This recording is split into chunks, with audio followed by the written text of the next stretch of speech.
bersyukur kepada Allah karena kita sibuk menikmati apa yang Allah limpahkan buat kita sehingga membuat kita lalai dan ingkar kepada Allah karena apa yang Allah berikan buat kita. Semoga kita bertemu, berkumpul di majelis ini, kita bisa belajar mensyukuri nikmat-nikmat Allah buat kita semua. Amin ya Allah ya Rabbal Alamin. Salam dan sholawat tidak lupa kita panjatkan kepada junjungan kita Nabi besar Muhammad Sallallahu Alaihi Wasallam, yang mana atas bimbingan, perjuangan dan pengorbanan beliau untuk memperjuangkan agama Allah, memperjuangkan Al-Quran Allah, ilmu dan pengetahuan Allah untuk kita semua, semoga selalu bermanfaat. Amin. Di kesempatan pagi hari ini, di hari Jumat yang penuh rahmat, yang penuh bahagia, seperti biasanya sebelum ada wabah, kita setiap Jumat mengadakan pembelajaran untuk memahami Al-Quran dan hadis, untuk tahu isinya apa, bagaimana cara melaksanakan, dan bagaimana cara menikmati ayat-ayat Allah yang diberikan, yang disabdakan oleh Rasul dan para ulia-ulia kita semua yang sudah mendahului kita untuk memperjuangkan ilmu-ilmu Allah. Semoga kita bisa mewarisi dengan baik dan benar. Di kesempatan pagi hari ini saya ingin mengulas tentang hadis Rasulullah yang diriwayatkan oleh Imam Bukhari Muslim. Isinya adalah amalan yang dicintai oleh Allah, yang bunyinya a'udzubillahi minasyaitonirrajim, bismillahirrahmanirrahim, ayyul amali habbu illallah khalla sholatu ala waqtiha summa ayyu khalla summa birrul walaidin summa ayyu khalla al jihadu fi sabilillah qalla haddashani bihinna walau istajatuhu lajadani, yang artinya ini hadis itu adalah sabda Rasul, perkataan Rasul tentang ilmu. Di sini karena Rasulullah Muhammad itu adalah orang Arab, maka hadis ini ditulis dengan bahasa Arab. Maka dengan bahasa Arab yang bacaannya seperti ini, maka ada arti bahasanya karena kita orang Indonesia, maka ada arti. Jadi arti tafsir dari bahasa ini ditafsiri oleh Departemen Agama, yang artinya adalah amal apa yang paling dicintai Allah. Ini sebuah pertanyaan seorang sahabat Rasul. Jadi amal apa yang paling dicintai oleh Allah? Ini sahabat bertanya kepada Rasul. Lalu Rasul menjawab, yaitu sholat pada waktunya. Jadi yang dicintai oleh Allah itu sholat pada waktunya. Jadi tepat pada waktunya. Ini seorang sahabat tanya kepada Rasul, ya Rasul, amalan apa yang dicintai oleh Allah? Rasul menjawab, amalan yang dicintai oleh Allah adalah sholat tepat pada waktunya. Itu. Nah, pengertian sholat tepat pada waktunya, maka kita ambil, kita cari dasar sholat.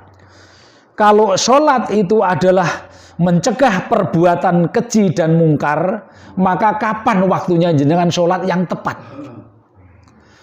Ya, jadi waktunya sholat yang tepat ketika jenengan misalnya diajak berbuat yang tidak baik, itu waktu sholat yang tepat. Hindari, jangan mau, tinggalkan perbuatan yang tidak baik. Contoh kecil, jenengan diajak ngerasani, jenengan diajak membenci, jenengan diajak tidak menyukai orang lain. itulah waktunya sholat. Bahwa itu perbuatan yang tidak baik, itu harus dihindari. Itu contoh pertama. Contoh kedua, sholat adalah doa. Maka waktu yang tepat, kapan kita berdoa? Di saat lesan kita ini ngomong nggak ada artinya, ngomong tidak ada manfaat. Daripada ngomong jelek, ngomong buruk, ngomongin orang, lebih baik buat sholat, buat berdoa. Berdoa apa? Ya Allah, jauhkanlah hamba dari prasangka-prasangka buruk yang hamba dengar. Ya Allah, jauhkanlah perasaan-perasaan buruk dari perkataan hamba ini. Itu namanya berdoa. Kalau kalimatnya doa, jenengan bisa disyariatkan nanti. Ada syariatnya doa. Misalnya, A'udzubillahi minasyaitonirrajim. Bismillahirrahmanirrahim. Allahumma rabbana atina fid dunya hasanah wa bil akhirati hasanah wa qina adzabannar. Ini syariatnya doa. Tapi realitanya doa itu harus diaplikasikan di dalam kenyataan sehari-hari. Kalau jenengan lesannya ini nggak dijaga, maka tidak pernah berdoa. Itu yang kedua. Lah yang ketiga, bahwa sholat itu untuk ingat kepada Allah. Sholat itu untuk ingat kepada Allah. Lah, sedangkan ingat itu pakai akal dan pikiran. Berarti kapan waktunya sholat jenengan yang tepat adalah setiap saat dan waktu jenengan harus ingat kepada Allah dengan cara lidzikri, berzikir kepada Allah setiap saat dan waktu, dimanapun, sedang apapun.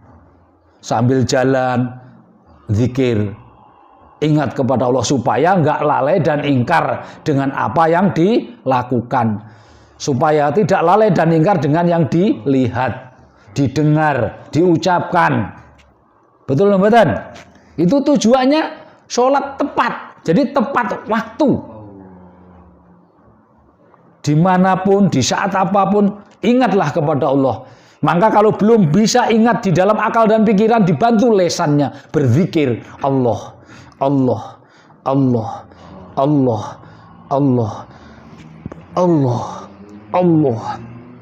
Terus setiap keluar masuknya napas zikir, setiap keluar masuknya pandangan berzikir, setiap keluar masuknya pendengaran berzikir, setiap langkah kakinya berzikir, setiap gerakan tangannya berzikir. Itu namanya sholat tepat waktu. Itu dasar sholat. Yang dimaksud, yang dicintai oleh Allah adalah sholat tepat waktu. Nah, secara syariatnya sholat sudah diatur. Di dalam 24 jam itu waktu sholat sudah diatur, yaitu 5 waktu. Dengan adanya sholat, misalnya luhur, asyar, maghrib, nyisa, subuh. Lah yang dimaksud tepat waktu secara syariat, oh ini azan duhur, ya kita sholat duhur. Oh ini azan maghrib, ya kita sholat maghrib. Ini azan asyar, kita sholat ngasar. Itu yang dimaksud di dalam syariatnya sholat. Tapi hakikatnya sholat, nilainya sholat, seperti yang di atas tadi diure. Artinya semuanya harus dilaksanakan dengan baik. Gitu loh, yang sudah diatur. Jadi secara syariatnya dilakukan dengan baik. Secara hakikatnya dilakukan dengan baik. Artinya tidak boleh saling meninggalkan. Kalau kita meninggalkan hakikat, itu juga jasad tanpa roh mati. Kalau kita meninggalkan syariat, itu roh tanpa jasad juga nggak ada faedahnya, nggak ada manfaatnya. Jadi itu tidak bisa dipisahkan. Banyak terjadi di dalam kehidupan masyarakat, kalau sudah seolah-olah memahami thoriqoh, nanti ditinggalkan syariatnya. Banyak juga yang menghafal syariatnya, tapi mencela, mencaci, menyalahkan, menyesatkan orang-orang yang belajar ke dalam hakikat. Nah, itu tidak boleh. Kita harus saling mendoakan, saling mengingatkan, saling menolong, saling membantu. Seperti itu. Nah, berikutnya,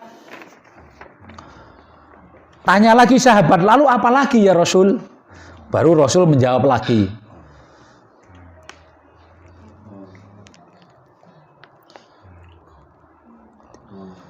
Berbuat baiklah kepada orang tua.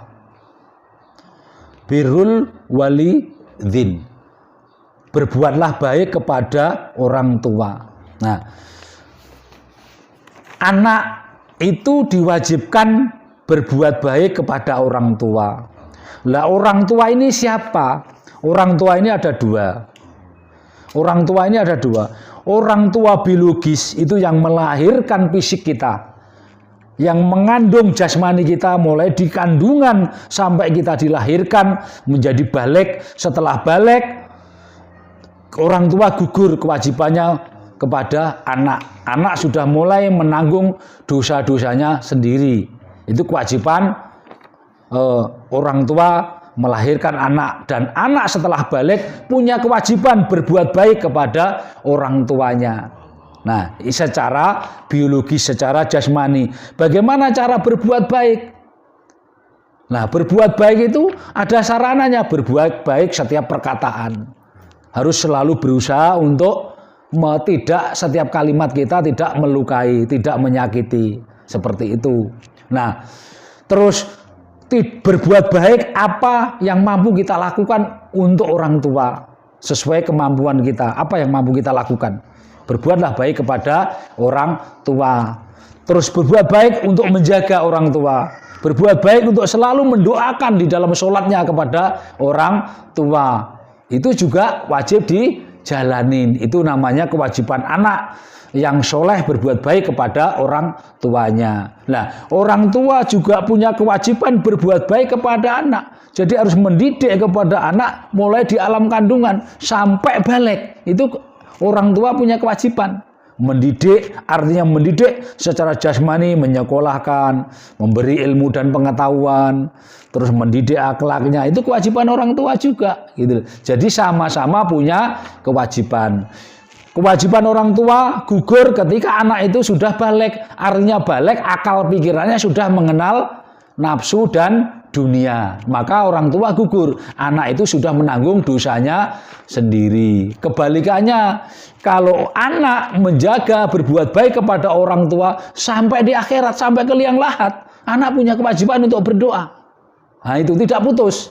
Itu ya, anak tidak putus kewajibannya sampai akhirat. Nah, itu perbedaannya di situ. Sudah dipahami ya? Nah, lalu sahabat bertanya kembali, apalagi ya Rasul yang dicintai oleh Allah? Rasul menjawab, jihad fi sabilillah. Artinya jihad fi sabilillah itu ini berlaku kepada semua hamba Allah. Tidak ada anak, tidak ada orang tua. Semua hamba Allah punya kewajiban untuk jihad fi sabilillah. Artinya jihad fi sabilillah itu orang yang berjuang di jalannya Allah. Nah, orang yang berjuang di jalannya Allah, pertama yang ditegakkan itu apa? Maka kalau orang berjuang di jalannya Allah, maka yang harus ditegakkan adalah ketauhidannya. Ketauhidannya. Maka perjuangkanlah ketauhidannya. Ketauhidan kita kepada Allah itu harus diperjuangkan. Kalau tidak diperjuangkan, kita nggak bisa bertauhid kepada Allah secara hakikat, secara nilai nggak bisa. Itu butuh waktu dan butuh perjuangan kita untuk bertauhid kepada Allah. Setelah kita mampu bertauhid kepada Allah, setelah mampu menegakkan kalimat la ilaha illallah, tegak artinya bukan di bumi, tapi tegak di dalam jiwa, tegak di dalam akal dan pikiran kita, tegak di dalam hati kita, tegak di dalam rasa dan sifat kita, baru tegak di dalam perbuatan dan perkataan kita. Itu artinya jihad untuk menegakkan kalimat la ilaha illallah. Itu pertama.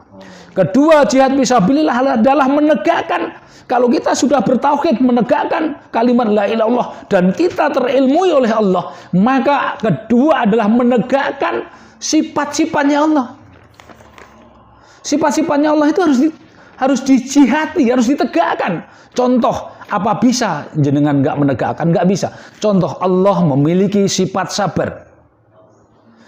Barang siapa yang sabar, maka Allah akan menyertainya. Bagaimana cara sabar? Kapan waktunya kita membaca ayat itu? Innallaha ma'asobirin. Kapan waktunya kita membaca? Apa di ruangan? Apa waktunya kita di depan meja? Waktu yang tepat kita membaca ayat itu ketika kita dihina orang, ketika kita dicaci maki orang. Bukan kita mencaci maki orang, bukan menghina orang, tapi ketika kita dicaci maki orang, dihina orang, didolimi orang, baca ayat itu. Innallaha ma'asobirin. Belajarlah sabar, karena kesabaran butuh ketauhidan, butuh perjuangan, butuh jihad fisabilillah. Sakit apa tidak mengamalkan ayat itu? Sakit membuatan? Sakit. Perih rasanya membaca satu ayat saja. Makanya di dalam riwayat ada yang pernah menerangkan bahwa Siti Khadijah, istrinya Rasul, cuma hafal satu ayat bisa masuk surga. Tapi ayat yang mana nggak pernah bisa menunjukkan. Lah kita sudah hafal banyak ayat, tapi nggak ngerti surga. Nah di situ. Maka jihad yang kedua itu tadi. Perjuangkanlah sifat-sifat Allah. Nah, yang ketiga adalah hukum. Yang harus dijihadi adalah hukumnya Allah. Tentang hukum hak dengan hukum batil. Salah katakan salah, benar katakan benar. Nah, bagaimana dasarnya hukum itu kita pahami kalau kita tidak bersandar kepada Allah, kalau kita tidak bertauhid kepada Allah? Tidak akan mampu. Dan kita tidak mengamalkan sifat-sifat Allah, maka kita tidak mampu menegakkan hukum Allah.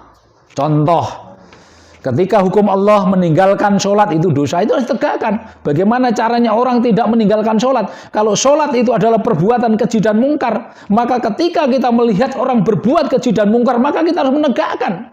Ditegakkan. Ini nggak boleh, ini yang boleh. Artinya bukan hanya melarang, tapi mengajarkan. Bagaimana mengajarkan yang boleh. Dan bagaimana memberi pengetahuan yang tidak diperbolehkan. Itu artinya jihad secara hukum. Itu contohnya seperti itu. Tapi banyak contoh-contoh yang lain nanti bisa dipertanyakan. Nah, itulah yang dimaksud perbuatan yang dicintai oleh Allah adalah pertama sholat tepat waktu, yang kedua mencintai orang tua, dan yang ketiga adalah jihad fisabilillah.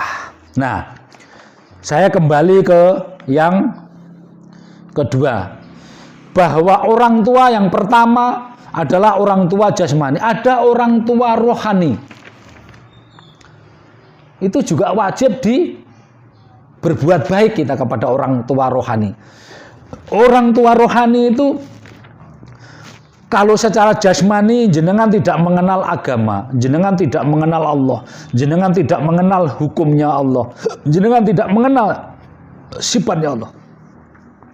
Seseorang yang mampu mengandung, yang mampu membuat rohani jenengan itu terilmui, itulah yang dinamakan orang tua rohani. Siapa dia? Dia bisa, namanya bisa, ulama, kiai, para ustadz, para habaib, para rasul, para nabi. Kalau kita tidak mungkin ketemu para rasul dan para nabi, maka ada wasilah, kita bisa ketemu para ulama, para kiai, para ustadz, para habaib, para guru, para pembimbing, dan yang paling terdekat adalah ketemu para orang tua. Nah, itu orang tua secara rohani. Kita punya kewajiban juga berbuat baik. Jangan orang tua yang sudah melahirkan jenengan secara rohani, jenengan rasani, jenengan musuhi, jenengan fitnah, nanti jenengan juga durhaka. Dosa, nggak boleh. Lah orang tua secara biologis juga nggak boleh. Itu yang dinamakan bil walidin. Artinya mencintai orang tua, berbuat baik kepada orang tua secara jasmani dan rohani. Kalau secara rohani itu bisa siapa saja. Ketika orang itu mampu memberikan ilmu kepada rohani kita, mampu melahirkan rohani kita, mampu membentuk akhlak kita, mampu melahirkan akal dan pikiran kita yang terbentuk oleh ilmu dan sifat-sifatnya Allah lewat Al-Quran dan hadisnya. Disitulah yang dinamakan bil walidin, orang tua jasmani dan rohani, ya. Di situ sama-sama harus kita jaga, kita harus selalu berbuat baik. Orang tua selalu mendoakan jenengan, anaknya jauh didoakan, anaknya jauh dipikirkan. Jenengan juga harus punya kewajiban mendoakan dan memikirkan orang tuanya. Sebagai anak tidak terbatas sampai di dunia saja. Anak kewajibannya sampai akhir zaman tetap punya kewajiban mendoakan kepada orang tua supaya menjadi anak yang soleh solekah. Itu mungkin di kesempatan pagi hari ini ulasan tentang hadis yang menerangkan amalan apa yang dicintai oleh Allah. Kurang lebihnya ada 3 amalan yang Allah cintai. Maka bagaimana caranya setelah kita bisa mendengar ini, kita renungkan, kita tafakuri, kita renungkan, kita pikirkan supaya menjadi nilai, supaya kita tahu langkah kita setiap saat dan waktu, supaya kita bisa sholat tepat waktu secara ilmu dan secara syariat, supaya kita bisa mencintai orang tua, berbuat baik kepada orang tua secara biologis dan orang tua secara ilmu, supaya kita bisa jihad fisabilillah, jihad dengan harta kita, jihad dengan jiwa raga kita, jihad dengan ilmu kita untuk menegakkan hukum-hukum Allah di muka bumi ini. Kita tegakkan dengan ilmu dan pengetahuan supaya umat tidak tersesat dengan kebencian, dendam, kepentingan. Jangan pernah diselipkan di dalam jihad fisabilillah kita, karena tidak ada suatu ayat pun yang menerangkan kita untuk Rasulullah mengajarkan tentang kebencian, dendam, iri, dengki. Tidak ada satu ayat pun. Toh kalau itu muncul di permukaan bumi ini, berarti tafsir manusianya yang tidak mampu mentafsiri apa yang diajarkan oleh Rasulullah. Maka tafsir manusia itu pasti terbatas, karena yang mentafsiri adalah akal pikiran. Akal pikiran kita dibatasi oleh sifat-sifat duniawi, dibatasi oleh sifat-sifat hawa nafsu, dibatasi amarah, dibatasi kebencian, kepentingan, iri dan dengki. Itulah yang membatasi akal pikiran kita, akhirnya tidak mampu memahami ilmunya Allah, tidak mampu memahami apa yang diajarkan oleh Rasulullah. Mudah-mudahan semua yang kita pelajari hari ini, pagi ini, mendapatkan ridho Allah, mendapatkan syafaat Rasulullah, dan mendapatkan bimbingan barokah hidayahnya para leluhur kita, para aulia, para syuhada, para sufi, para ulama, para kiai, para habaib, para ustadz, para guru, para orang tua kita yang selalu membimbing, mendoakan kita. Mudah-mudahan menjadi amal baik untuk kita bisa menjadi anak yang soleh dan mampu mendoakan beliau-beliau di alam sana selalu di sisinya Allah dengan ilmu yang sudah beliau amalkan untuk kita semua. Ada kekurangannya saya mohon maaf, ada kesalahannya saya mohon maaf, itu milik saya pribadi, saya mohon dimaafkan karena saya juga banyak salah dan dosa. Apabila sesuatu itu yang baik dan benar itu miliknya Allah semata, maka wajib kita imani dan kita amalkan dan kita perjuangkan untuk bekal kita hidup di dunia sampai akhirat. Semoga selalu dalam ridhonya. Amin ya Allah ya Rabbal Alamin. Akhiru salam. Wassalamualaikum warahmatullahi wabarakatuh.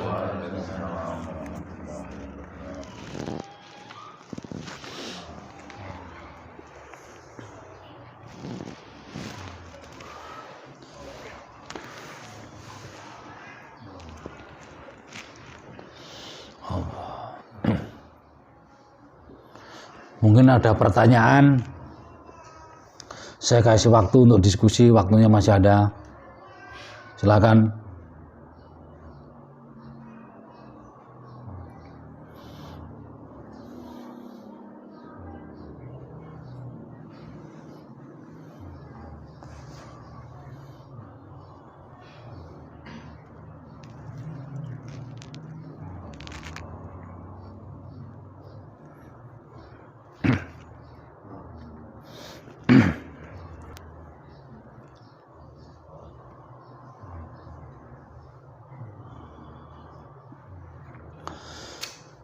Sudah saya cukupi sampai di sini. Kalau memang tidak ada pertanyaan, nanti sambil nunggu sholat luhur, kita isi ngobrol bebas saja. Mungkin itu dulu, ditutup. Terima kasih banyak.